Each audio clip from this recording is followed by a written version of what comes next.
Jimmylee Velez, what's going on, man? Nothing much. Welcome to Jacksonville. I appreciate it. So 16 years ago, I was introduced to a home-based business that Scott was involved in already. Yep.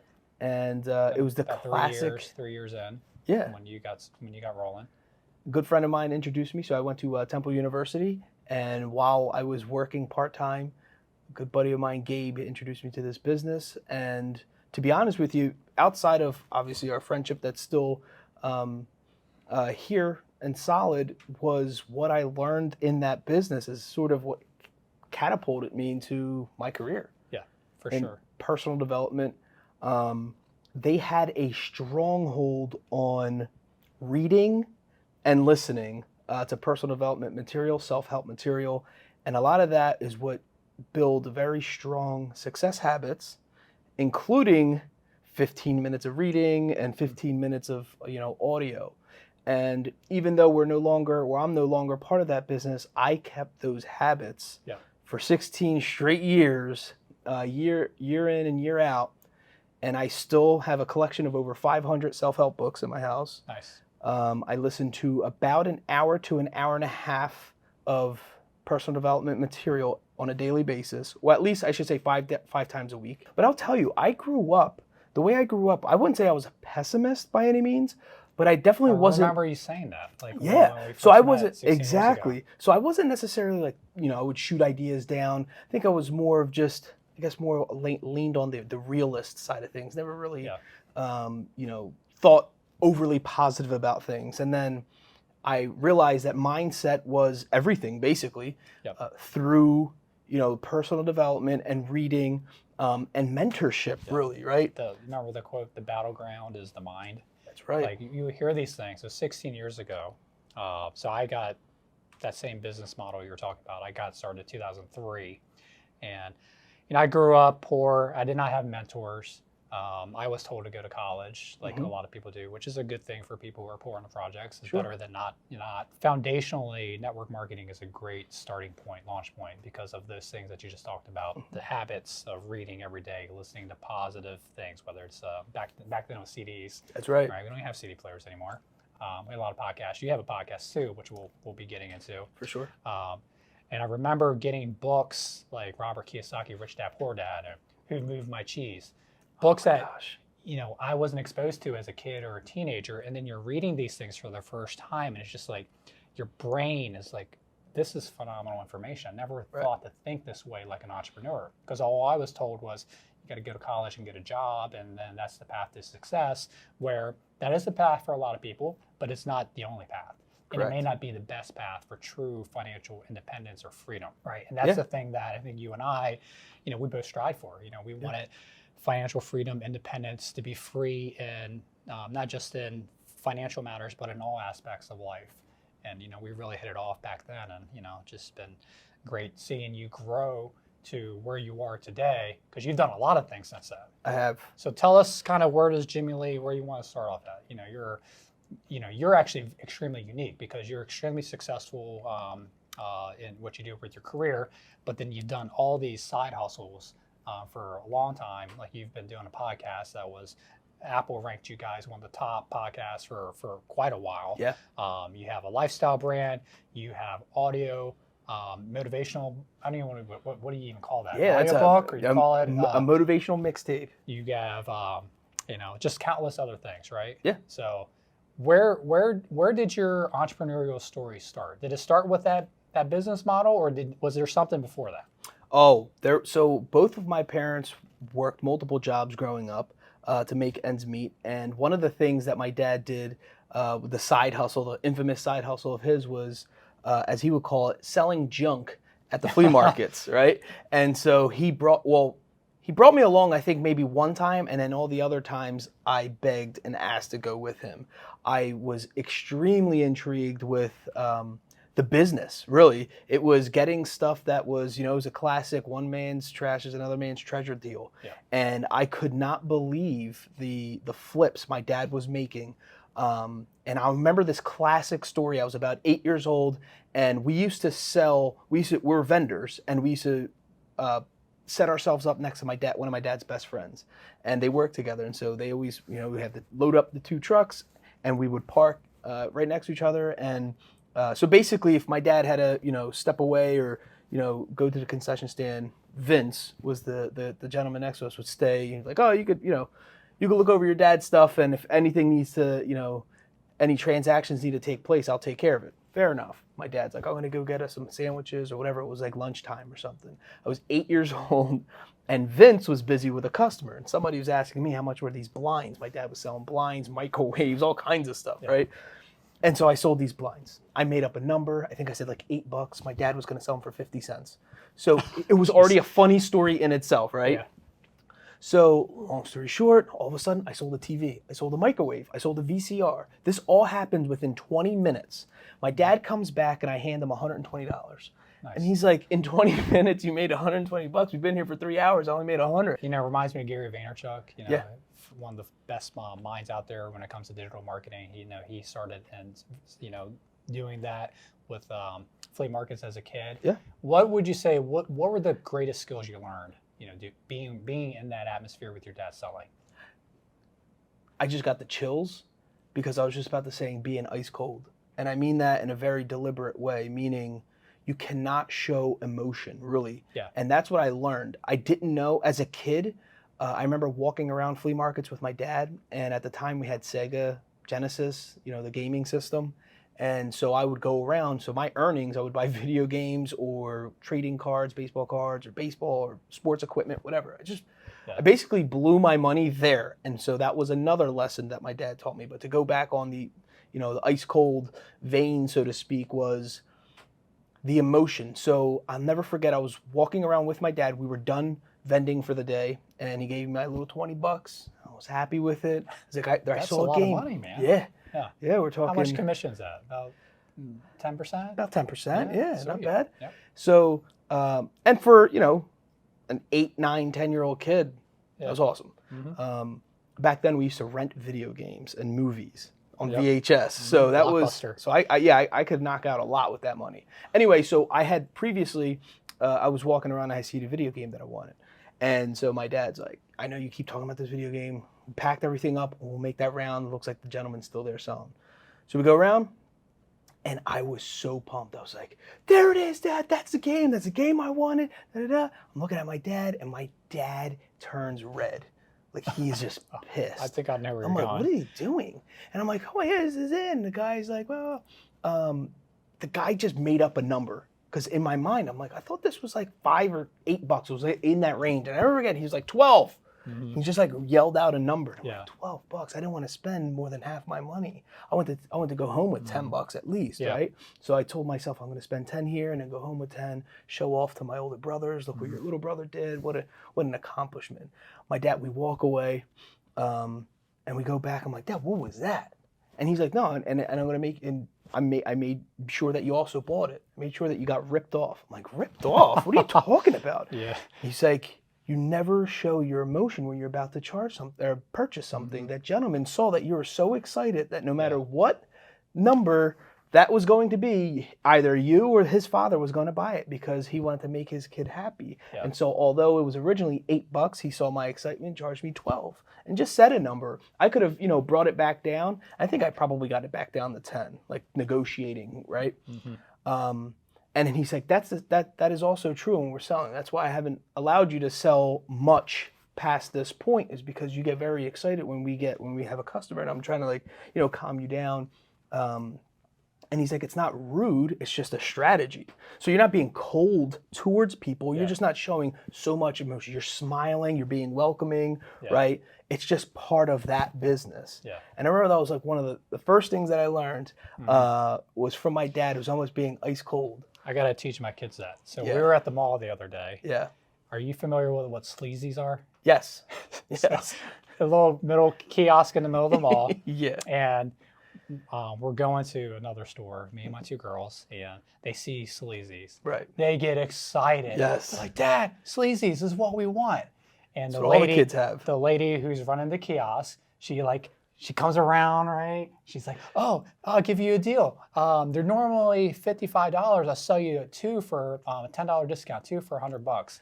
I'm like, $100? They're slippers, but they look like J's, they look like Jordans and stuff, and they had a nice colorway, white, They're like purple. oversized, right? Yeah, oversized. Yeah. And I know exactly what's going on. I'm like, no, we're not getting them. She's like, oh, I'll make you a deal. I was like, you know what? We're going to another store. If we're interested, we'll come back. So we go to the other store, and my daughter wants these so bad. She's like, Dad, what can I do? I'll work for it. And she usually doesn't say it. And even if she does, she doesn't really work for it anyways. Yeah. But that's another topic.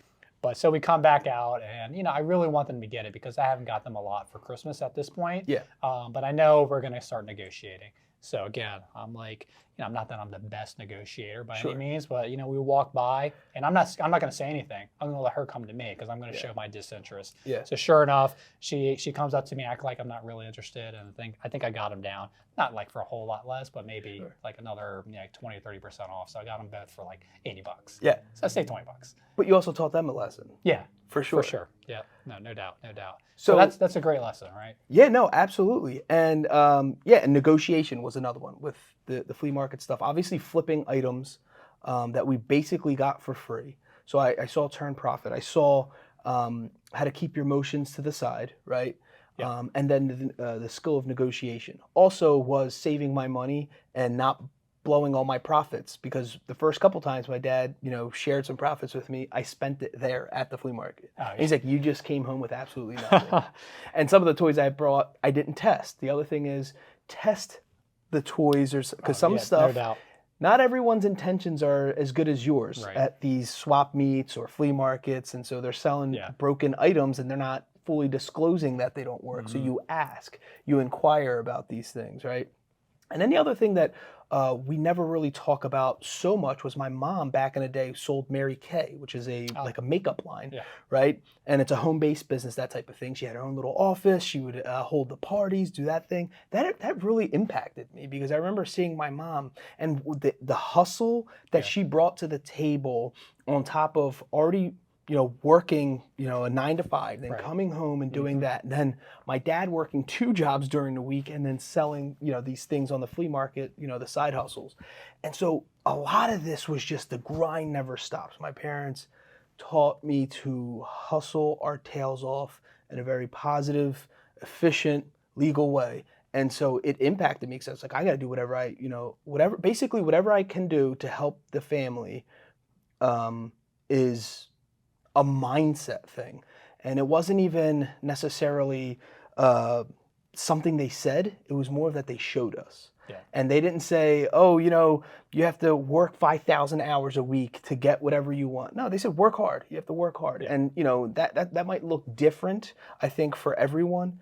But that impacted me so much. And so you combine that with my mom had a very lofty way of envisioning life and was always dream building. Before I knew that's what she was doing, I had no idea that's what she was doing. She's like, oh man, can you imagine if we had a house over here?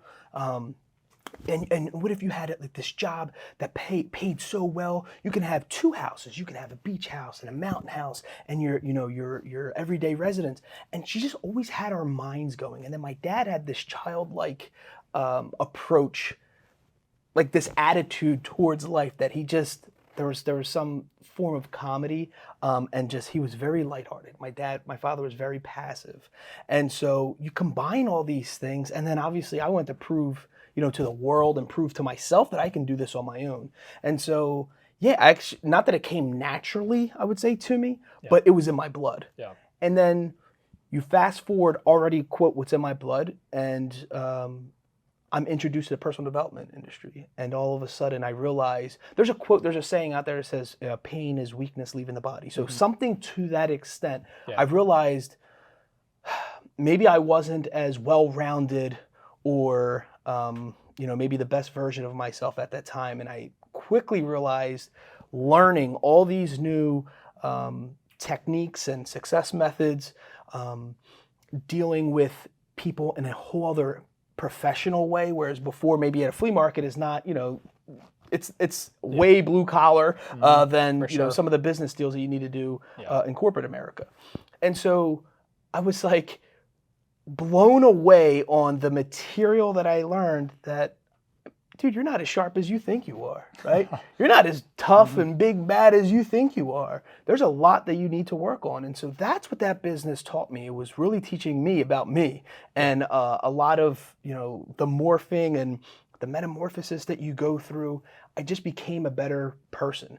And so with that, I wanted to give back. And so I had a goal of, so from 2006 to 2015, obviously I was just buried in this material.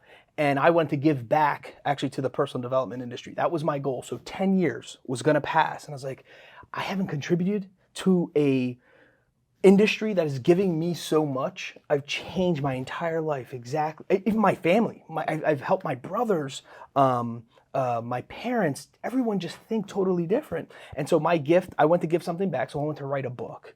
And so I'm in the middle of writing this book, and it really just wasn't panning out to how I thought it was going to be, right? And so obviously I listened to a lot of music.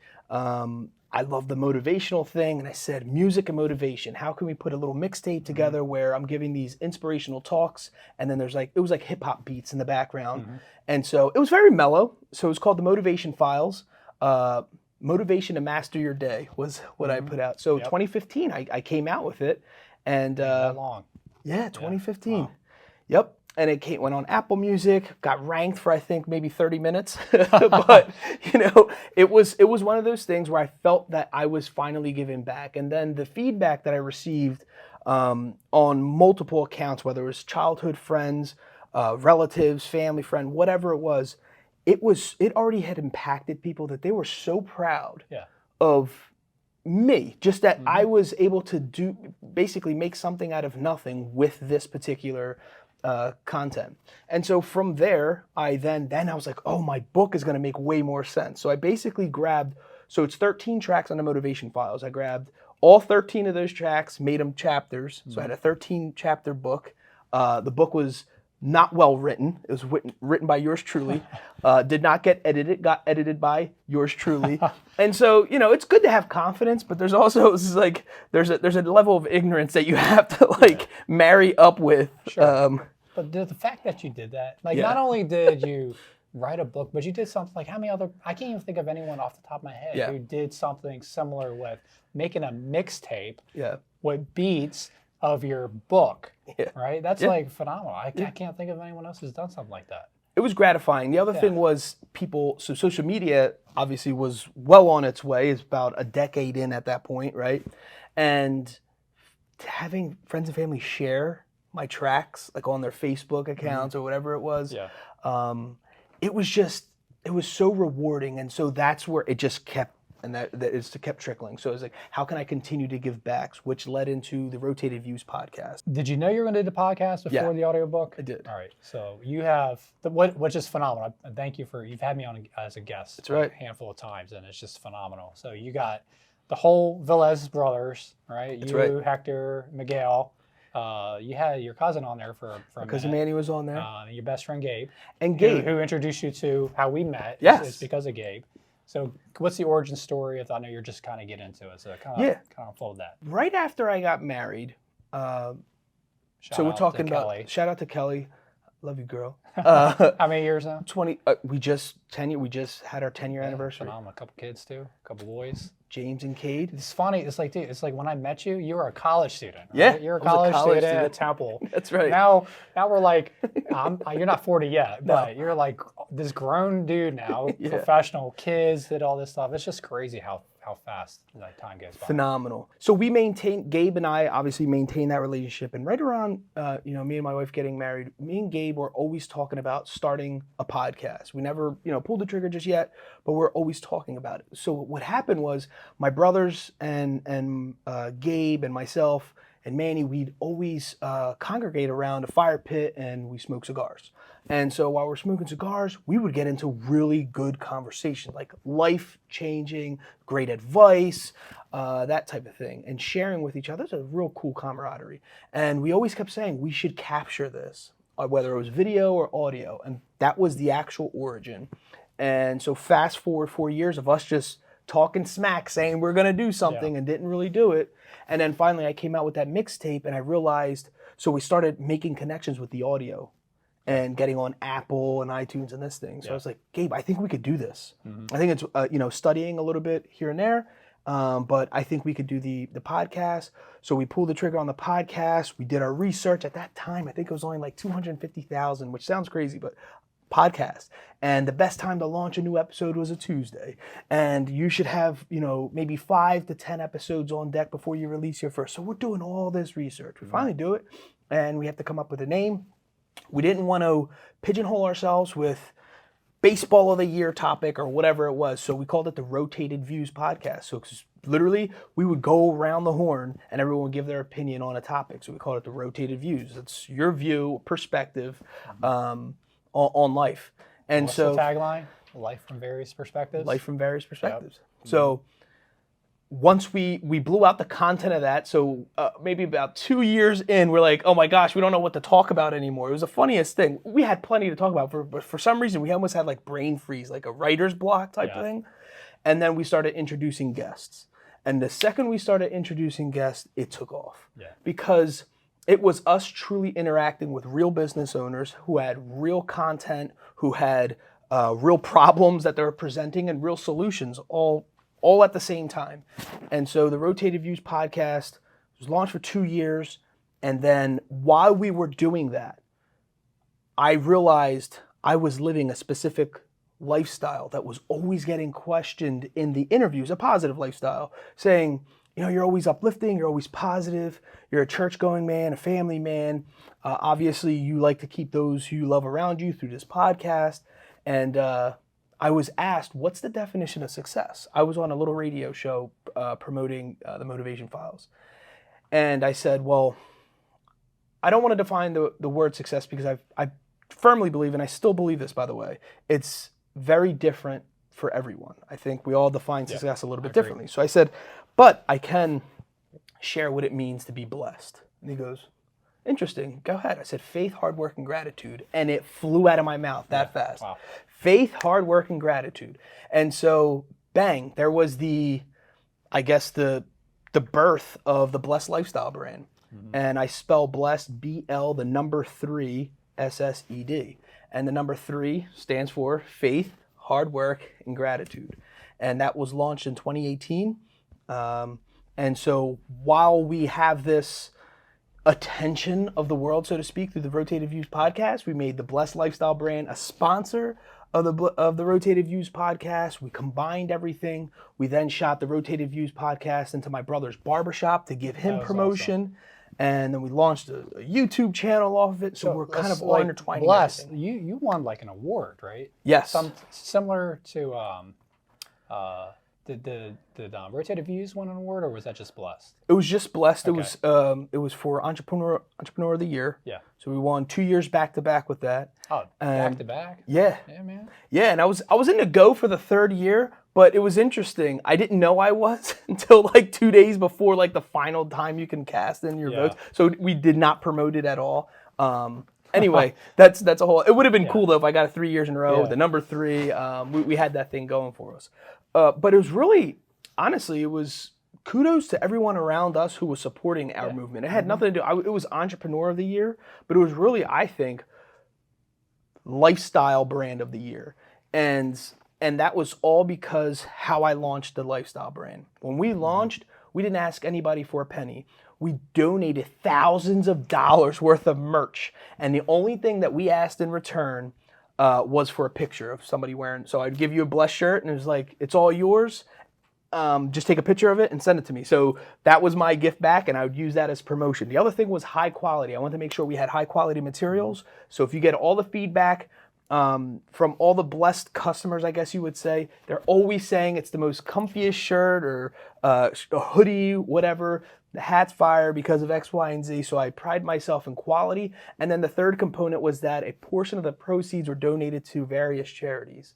And for those of you who don't know, my father passed from pancreatic cancer back in 2012. So I always have the purple line, which is dedicated to him, and portions of the proceeds go to various charities that support or rally around the awareness of pancreatic cancer. And so the cool part was I allowed my brother to design both my brothers design their own shirt, Gabe to design his own shirt, and then once they finished the design, it was for the Blessed Lifestyle brand, they got to pick the charity of the proceeds nice. that would go to. So we're constantly trying to come up with new ideas and refresh the brand in that manner. So it's exciting, and I love that I had the ability, or I should say the ability, and blessed enough to incorporate my brothers, my best friend, family, and there's so much support around the community.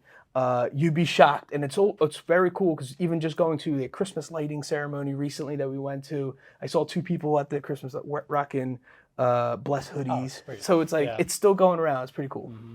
Yeah, shout out to your brothers, man. So you're Puerto Rican, right? Tell me about kind of what you represent for the Puerto Rican community, the Puerto Rican business community, and what you're like. What would you say for those who are looking up at you, like that next generation on the come up? Like, hey man, I see this guy. He doesn't look. He looks like us. He's not like the stereotypical successful person that you see who I don't really share a lot in common with. Yeah. Like how would you inspire like the next generation of the Puerto Rican and the Latin community? So I'll tell you this. So this was one of the, outside of my father and my mother, I didn't look up to anyone in a sense where it's like, oh my gosh, I want to be like him, and because he represents everything I am. That was always missing for me, right? And so because I took a different route than most of my family. It was encouraged, everything that I did. I wanted to go to school. I wanted to get a college degree. I wanted to do X, Y, and Z. And I was the first to do it in my family. So there was really no one truly to follow outside of everyone encouraging me and supporting my decision. They just, you can only lead someone so far if you haven't done it yourself, right? Mm-hmm. And so I never had that person that I could look to. So I always wanted it to be a goal for me to set that example. And just like I said from the past, so yes, we're from the Caribbean island of Puerto Rico, and I pride myself so much on that. We participate in all the Puerto Rican days that in our little town in Bristol, where the Blessed Lifestyle brand was a vendor. We're selling shirts that said, had like the map of Puerto Rico on it and said Bendecido on it. And the proceeds were actually going to the hurricane relief funds. And in fact, the Blessed Lifestyle brand received an award for that.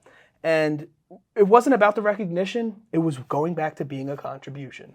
Yeah. And it just, if we could set a tone, and we don't have to be the best at everything. We don't have to be, but if I know there's a kid who's like, he looks like me, I want to be just like him, and I know that kid is out there watching, because a couple of them came up to us at our table at the Puerto Rican Day festival and said that exact thing and took pictures with us.